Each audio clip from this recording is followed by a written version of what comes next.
ଛାତ୍ରଛାତ୍ରୀଙ୍କୁ ସ୍ୱାଗତ ଜଣାଉଛି।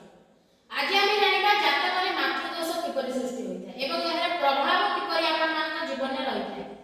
ଦେଖନ୍ତୁ, ଜାତକରେ କୌଣସି ସ୍ଥାନରେ ଆପଣଙ୍କର ଯେଉଁ 12ଟି ଘର ଅଛି, ଯେକୌଣସି ସ୍ଥାନରେ ଯଦି ଚନ୍ଦ୍ର ରାହୁ ଚନ୍ଦ୍ରକେତୁ ଏକତ୍ର ବସନ୍ତି ତେବେ କୁଣ୍ଡଳୀରେ ଆପଣଙ୍କର ମାତୃଦୋଷ ସୃଷ୍ଟି ହୋଇଥାଏ।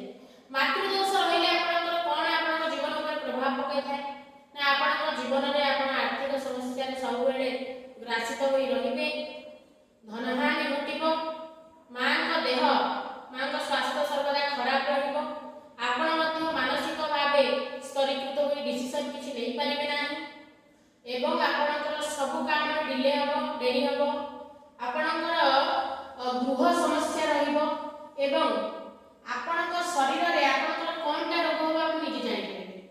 ଦେହ ସବୁବେଳେ ଅସୁସ୍ଥ ରହିବ, ଆପଣଙ୍କର ମେଡିସିନ ଲାଗି ରହିବ, ଏସବୁ ସମସ୍ୟା ରହିବ ଯାହାକି ମୁଁ